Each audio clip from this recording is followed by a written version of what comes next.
Est-ce qu'il vous est déjà arrivé au moins une seule fois d'aller acheter des semences et de partir dans les plantations les semer?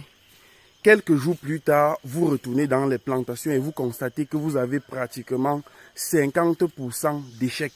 C'est-à-dire que les semences que vous avez prises, vous les avez semées et beaucoup n'ont pas germé. C'est vrai que ce problème à un moment peut être dû au fait que ce sont des insectes qui ont détruit les semences ou des oiseaux, etc. Mais là, je parle du cas où vous achetez une semence, vous les semez et ça ne pousse pas. Et donc, imaginez-vous un temps soit peu que vous avez, par exemple, 10 hectares de maïs à planter et que vous recrutez la main-d'œuvre ouvrière pour 10 hectares, vous achetez les intrants pour 10 hectares, les semences pour 10 hectares et vous partez dans les plantations, vous semez.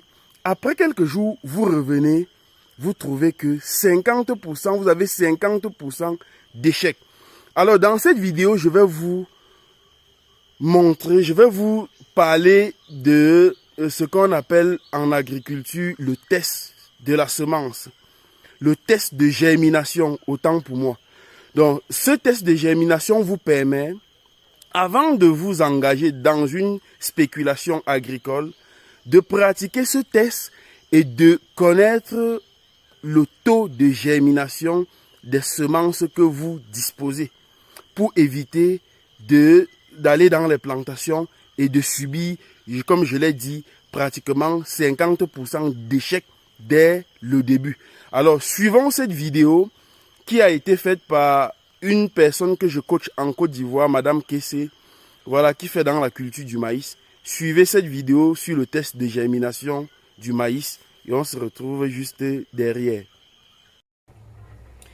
Bonsoir Monsieur Tami, moi c'est Mademoiselle Kessé et comme exercice que vous m'avez donné, j'ai mis les 100 graines trempées dans l'eau pendant 2 jours, retirées et mis sur un tissu, laissé à l'ombre dans un coin humide.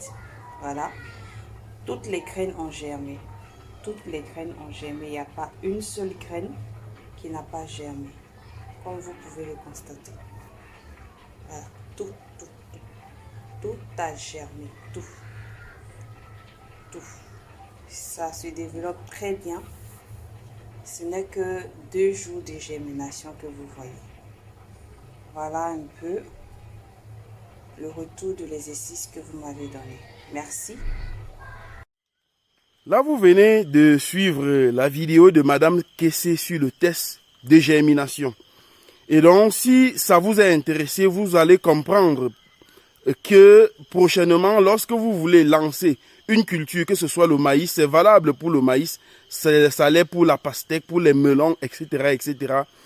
Vous devrez prélever un échantillon, je veux dire, vous devrez, sur une quantité donnée de semences, vous devrez prélever une poignée, une petite quantité, ou vous trempez dans de l'eau. Après quelques jours, 2-3 jours maxi, vous ressortez cette semence de l'eau, vous trempez un tissu et vous attachez la semence là, vous déposez dans un endroit humide. Vous revenez après quelques jours pour ouvrir et voir les graines qui ont germé. Et au fur et à mesure que les graines germent, vous les écartez jusqu'à ce qu'il ne reste plus que les graines qui n'ont pas germé. Je prends l'exemple. Si vous prenez par exemple 100 graines de maïs et que vous faites le test de germination, à la fin, vous avez 90 graines qui germent et 10 graines qui ne germent pas. Vous comprenez que vous avez là affaire à un maïs qui a un taux de germination de 90%. Si le même maïs, vous avez 100 graines et 50 germent, 50 autres ne germent pas, vous comprenez que vous avez affaire à un maïs qui a un taux de germination de 50%. Et lorsque vous avez ce type de semence qui n'a que 50% de taux de germination, ça veut dire que pendant le planting, ça veut dire que les quantités de maïs que vous allez commander pour le planting doit être doublées. Ça veut dire que si sur 1 hectare, par exemple, on peut s'aimer 35 kilos de maïs, par exemple, c'est un exemple, ça veut dire que vous allez acheter 70 kilos et non 35 kilos.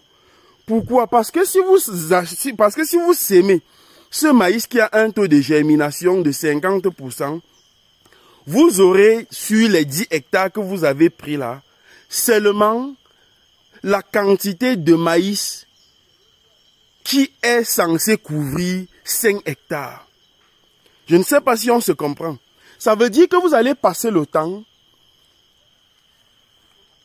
à non, même pas passer le temps, mais ça veut dire juste que vous allez avoir 10 hectares, mais la quantité de maïs qu'il y a dans ces 10 hectares-là équivaut à la quantité de maïs qu'on pouvait mettre sur 5 hectares.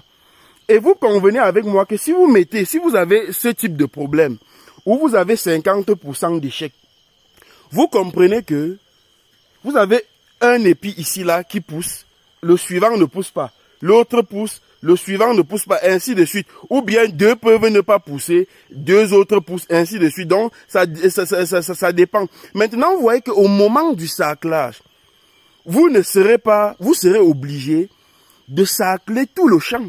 Même si vous avez sur la parcelle juste la quantité de maïs qui est capable de couvrir 5 hectares. Mais vous allez sarcler toute la plantation. Parce que vous n'allez pas sarcler le pied qui a réussi et sauter le pied qui n'a pas réussi sans sarcler. Vous allez sarcler. Ça veut dire que vous allez non seulement perdre votre temps, vous allez même perdre aussi en intrants. Vous allez perdre tout doublement.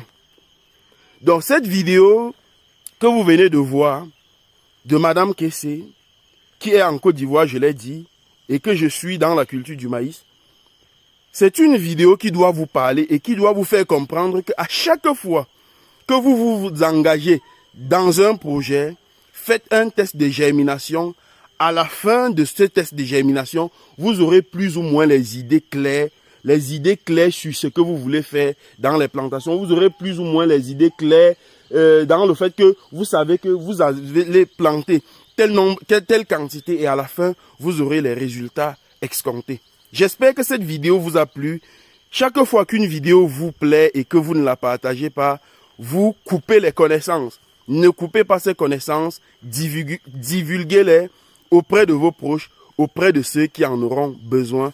Et on se retrouve très prochainement pour une autre vidéo. Je te dis à très bientôt. Bye bye.